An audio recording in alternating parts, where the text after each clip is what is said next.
Eh bien, nous reprenons pour ce dernier après-midi. Je vais peut-être demander aux hôtesses de fermer pour qu'on évite les bruits. Les gens rentreront sur la pointe des pieds. Et nous reprenons donc cet après-midi nos échanges avec un point sur le marché du shipping. Alors, ceux qui me connaissent savent que je suis très organisée. J'ai voulu voir ce que ça voulait dire, le shipping. On parle que de ça ici, hein, mais j'ai cherché la définition. Et le très grand Internet m'a répondu que c'était l'ensemble des activités liées au transport maritime. Autant dire que c'est large. François Cadieux au pupitre, aujourd'hui conseiller directeur général de BRS Paris. Donc vous êtes à la tête d'un des premiers courtiers maritimes, du premier courtier maritime français, pardon. Vous n'avez que 20 minutes pour nous parler de l'ensemble du shipping. Hein. Autant dire que c'est un défi. Je compte sur vous pour le relever brillamment. Cher monsieur, à vous. Je vous remercie beaucoup, j'espère que vous m'entendez bien. Bonjour mesdames, bonjour messieurs. Je voulais remercier tout d'abord Monsieur Mathieu Daubin de m'avoir gentiment invité à vous parler aujourd'hui. Voilà, je suis un citoyen européen comme la plupart d'entre nous dans cette salle aujourd'hui. Et je vais peut-être vous choquer, mais je n'ai pas beaucoup de sympathie et d'admiration pour le nouveau président des États-Unis, Donald Trump. Mais je suis aussi un acteur du monde maritime. Et à ce titre-là, je trouve que le président des États-Unis, Donald Trump, a fait quelque chose de remarquable en 2025, c'est qu'il a remis au centre des conversations le transport maritime et la construction navale. Le monde a découvert, redécouvert l'importance géopolitique et le rôle stratégique du shipping. À tel point d'ailleurs que le président des États-Unis souhaite faire de son pays une nouvelle puissance maritime et un nouveau pays de construction navale, again.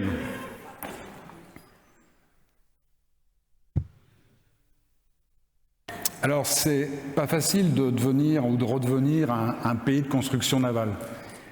Quand on regarde l'évolution des parts de marché dans les principaux pays de construction navale ou zones de construction navale, on s'aperçoit effectivement que sur une longue période, là, entre 90 et 2025, eh bien, le Japon et l'Europe étaient au firmament en 1990, et puis leur étoile a pâli. Et en 2025, le Japon est passé donc de 39% de part de marché à 17%. L'Europe est passée de 32% à quelques pourcents. Pendant cet intervalle de temps, la Corée est montée en puissance dans les années 80, 90, 2000, s'est stabilisée dans les années 2010. Et depuis la sortie du Covid, concède des parts de marché. Et concède des parts de marché, ce n'est pas un scoop, vous le savez aussi bien que moi, à la Chine qui, elle, a vu ses parts de marché passer de 5% à 60%. 60%, c'est le nombre en pourcentage de navires livrés et construits donc en Chine. Alors, ce n'est pas facile d'être un constructeur parce que les prix sont bas. Juste pour vous donner un exemple, un VLCC, c'est-à-dire un pétrolier de 320 000 tonnes, double coque, en 91 en Corée, vous pouviez l'acheter pour 110 millions de dollars. Fin 2025, en Chine, vous pouviez acheter le même navire de 320 000 tonnes pour 115 millions de dollars. Donc en 34 ans, il ne s'est juste presque rien passé. Dans le même temps, bien entendu, il y a eu beaucoup de règlements. Le poids du navire, on dit poids de navire-lège, a augmenté d'environ 10 000 tonnes. Vous voyez, c'est quand même assez difficile d'être constructeur. C'est très cyclique, c'est très volatile. Et puis, à la fin, ou plutôt en 2008, à la fin de la première phase d'expansion de la construction navale dans le monde, eh bien, vous vous souvenez tous de la crise financière Lehman qui a débouché sur une crise shipping. On l'attendait, bien entendu. Il y a eu beaucoup d'annulations. Hein. Environ 2800 navires ont été annulés. Représentant 165 000 tonnes de ports en lourd. Juste pour fixer quelques idées, en 2025, il s'est commandé 180 millions de tonnes de ports en lourd de navires et c'était la 3e année historique dans le monde. Les conséquences, effectivement, de cette crise financière et shipping, ça a été que bon nombre de chantiers ont fait faillite, ont fermé leurs portes et environ la moitié des chantiers dans le monde ont fermé. C'est la Chine qui rafle tout, ce n'est pas un scoop. Donc, je vous ai dit, 60% des navires qui sont livrés aujourd'hui sont chinois. Dans le carnet de commande, c'est un indicateur plus avancé, c'est à peu près 70% des navires qui sont en commande. Et les commandes, indicateur encore plus avancé, c'est plus de 70% qui sont commandées en Chine. Le marché s'est considérablement consolidé. Aujourd'hui, les 10 principaux groupes de construction navale représentent plus de 70% du carnet de commandes. Dans ces 10 groupes, il y en a 7 Chinois, 2 Coréens, 1 Japonais. Pas d'Américains, pas d'Européens. On a essayé d'aller un petit peu plus loin dans l'analyse des critères pertinents qui permettraient à une nation de devenir ou de redevenir une puissance navale. Je vais vous juste lire les 10 principaux critères qu'on a retenus. La main-d'œuvre, bien entendu, abondante, bon marché, c'est un gros problème aujourd'hui, bien entendu, aux États-Unis, mais pas seulement, au Japon, en Corée, en Europe, un peu en Chine, je vous le dirai après pourquoi. Les capitaux, il faut investir, bien entendu, dans des ateliers, des cales, des moyens de levage. Il faut une base de sous-traitants flexible. Bien entendu, les chantiers ont réduit leurs équipes et s'appuient sur des sous-traitants extérieurs. Il faut un système bancaire solide, une monnaie stable. Vous vous souvenez tous que dans les années 80, le Brésil était pressenti comme étant le nouvel Eldorado de la construction navale. Hélas, leur monnaie très instable n'a pas permis la matérialisation de ce souhait. Il faut des capacités, bien entendu, de conception, internes ou externes. Il faut aussi pouvoir supporter des pertes. C'est une industrie très pauvre qui perd, en règle générale, de l'argent. Voilà. Et puis, il faut faire des produits de qualité à bas prix. Alors, quand vous regardez ce tableau-là, sur 100, la Chine coche presque toutes les cases et finit à 96.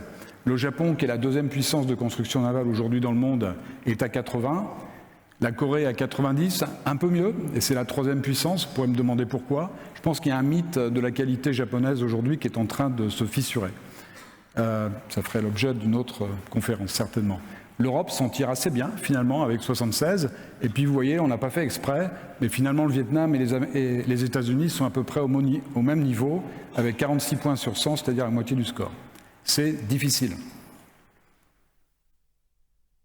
transport maritime, c'est aussi des armateurs. Alors, c'est intéressant de regarder ce qui se passe dans le monde côté armatorial. La flotte mondiale a cru de manière considérable. J'y reviendrai un petit peu plus tard dans cette présentation. Mais si on regarde sur les 10 dernières années, entre 2014 et 2025, il y a une croissance à 2 chiffres, 44% de croissance. Voilà. L'Europe, la Chine, le Japon, la Corée du Sud et Singapour ont connu des croissances assez importantes. La Chine, une croissance à 3 chiffres.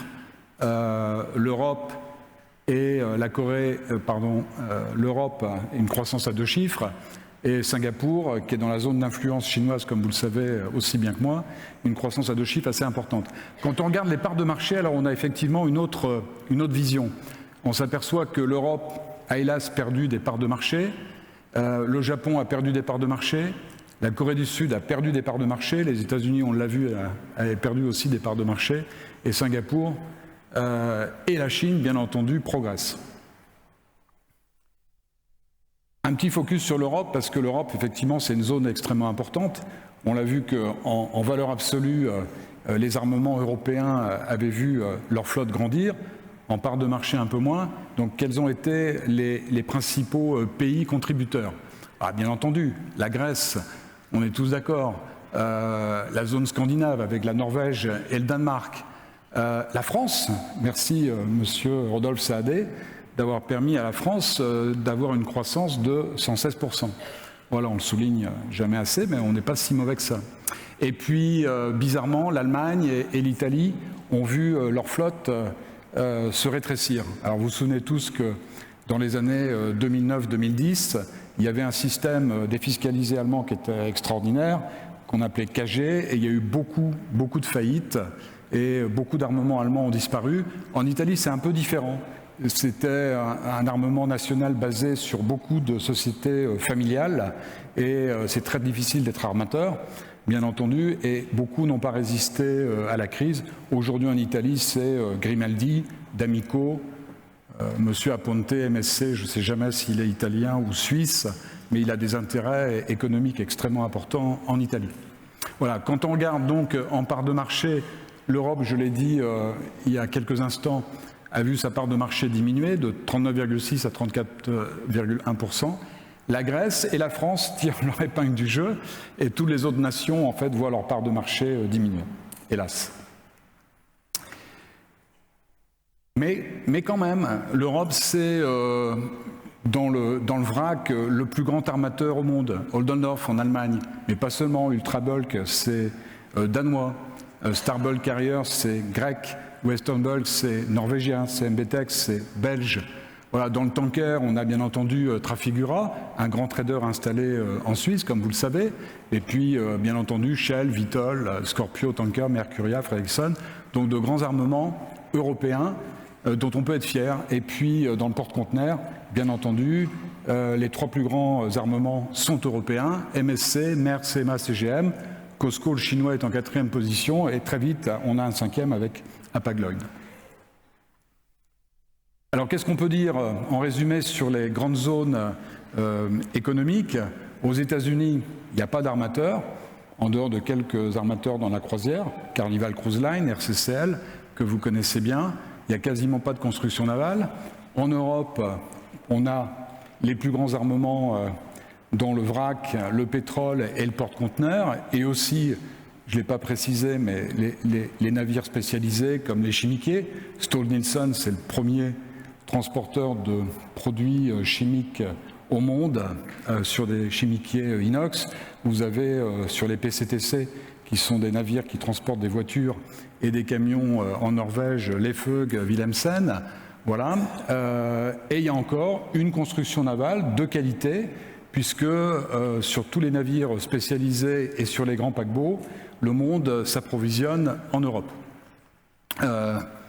En Extrême-Orient, 3 zones importantes, la Chine, premier constructeur mondial, une flotte qui est en très très forte croissance, la Corée, très grand constructeur naval, le 3e au monde, avec un armement de taille moyenne. C'est un petit peu la difficulté des constructeurs navals coréens de ne pas avoir un marché domestique.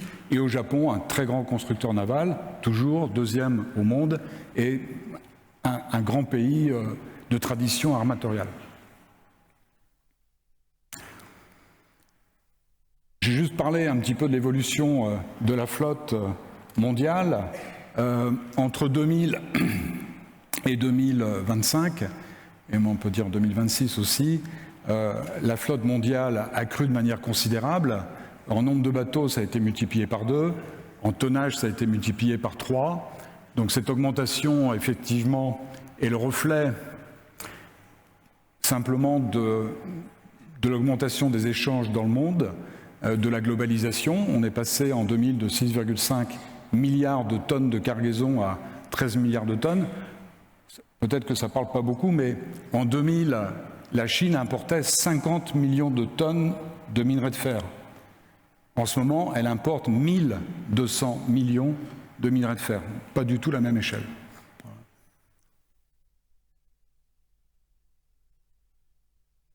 Et bien entendu, il y a un nouveau problème qui apparaît aujourd'hui, c'est peut-être effectivement la fin de cette globalisation heureuse. Pourquoi? Parce qu'on est rentré dans le monde des sanctions, dans le monde des conflits, où on demande aux armateurs, aux pays, aux sociétés, aux individus de choisir leur côté. Voilà, vous êtes chinois, vous êtes américain, vous êtes iranien, vous êtes russe ou européen. Donc ça devient très très compliqué, effectivement, d'être un armateur aujourd'hui.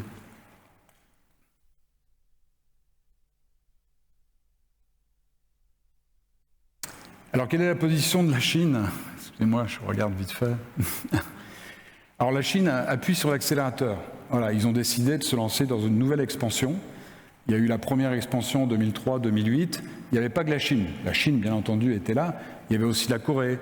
Et puis on a vu la Turquie, le Vietnam, l'Inde essayer de prendre aussi une part de marché dans la construction navale. Aujourd'hui, c'est un peu différent. Depuis 2022, la Chine appuie sur l'accélérateur et crée de nouveaux chantiers, accroît la taille de ces chantiers. Et il y a des tas de chantiers domestiques qui n'étaient pas sous notre radar et qui réapparaissent et qui viennent sur la scène internationale. Alors, la Chine est assez pragmatique avec cette nouvelle situation. Il y a plusieurs pouvoirs en Chine, comme vous le savez. Il y a Pékin. Pékin, il dit non, mais c'est pas du tout une augmentation, c'est en fait des anciens chantiers qu'on avait fermés qu'on rouvre. Voilà. Et puis, Pékin ne le dit pas, mais nous le fait sentir, à nous Européens, c'est juste pas un problème. Il y a des tas de parts de marché encore à conquérir. Au Japon, en Corée, en Europe et ailleurs. Voilà. Donc, ils sont super cool. Voilà. Les provinces qui ont le pouvoir économique, nous, notre boulot, c'est de faire prospérer la province. Voilà. L'industrie de la construction navale en Chine est booming.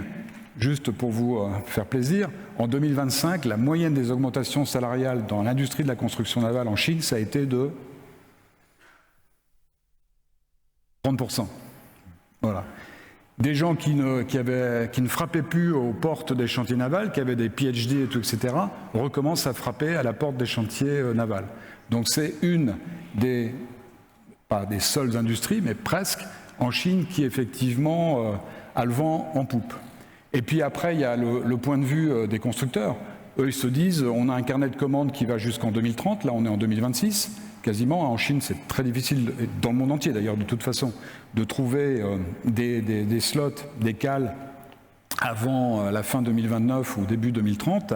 Et ils se disent, on a un carnet de commandes, on investit un petit peu dans un nouveau chantier, dans une nouvelle cale, on amortit en quelques années et c'est réglé. Et s'il y a un problème demain, et il y aura un problème demain, ben on fermera bien entendu ces capacités. Pourquoi il y aura un problème? Parce que c'est une activité cyclique. À un moment donné, l'offre, bien entendu, va être supérieure à la demande. Et comme je vous ai dit que le transport maritime, la construction navale était devenue une activité extrêmement stratégique, n'est-ce pas? Mais il vous reste 2 minutes. Était devenue une activité stratégique, et bien entendu, et en Corée, et au Japon, et en Europe, et aux États-Unis, on ne veut pas se laisser faire. Voilà. Mais je pense que d'ici 2029-2030, on aura un retournement de marché. C'est un cycle qui aura duré 8 ans, c'est pas mal. Ça va faire de la casse, bien entendu. Je voudrais terminer sur un dernier sujet, c'est la décarbonation. Alors, la décarbonation, c'était le sujet au centre des conversations avant l'élection de Donald Trump. Voilà, on parlait tous de décarbonation, des propulsions dual fuel, etc. C'est fini. Voilà, c'est presque fini. Voilà, parce que les Américains n'en peuvent plus de ce discours-là. Eux, ils veulent soutenir l'industrie pétrolière, l'industrie gazière, même l'industrie charbonnière. Voilà, donc ils sont vent debout contre toutes ces activités-là. Ils ont même mis en place des lois extraordinaires, le One Big Beautiful Bill Act, OBA, pas Obama, OBA, hein, qui bien entendu a terminé tous les crédits, je dirais, qui étaient accordés au développement des énergies renouvelables. Et puis, la doxa américaine, c'est drill baby drill, hein, c'est la doxa trumpienne. Voilà. Alors ils vont même plus loin parce que les Américains ne s'arrêtent jamais à leurs frontières, comme vous le savez. Et l'année dernière, au mois d'octobre 2025, ils ont tout fait pour que les résolutions concernant la neutralité carbone à partir de 2050, poussées par l'OMI, ne soient pas signées. Et on attend ce qui va se passer cette année, et vraisemblablement ce ne sera pas signé. Ils sont vent debout contre les taxes carbone européennes, ils menacent tous les pays, bien sûr. Et là, évidemment, en Europe, on n'est pas toujours unis. Les Grecs n'ont jamais été pour les propulsions dual fuel. On ne peut pas leur donner tort. Parce que la propulsion dual fuel, alors laquelle? Il y a le LNG, il y a le méthanol, il y a le LPG, il y a l'ammoniac. On ne peut pas dire que ça marche brillamment. Hélas, méthanol, LPG, il y a des problèmes techniques. Ammoniac, je suis un peu inquiet. La seule qui est à peu près réussie, c'est le LNG. Il y a aussi des gros problèmes de logistique et de prix, bien entendu. Mais voilà, et donc les Grecs disent, voilà, ça marche pas, on a attendu 8 ans, finalement les navires à propulsion fuel, c'est bien. Donc il y a un retournement complet des esprits sur carbonation, décarbonation. Voilà, c'était tout ce que je voulais vous dire aujourd'hui. Je vous remercie de m'avoir entendu, j'espère que je suis dans le chrono. Merci Cécile, merci à vous.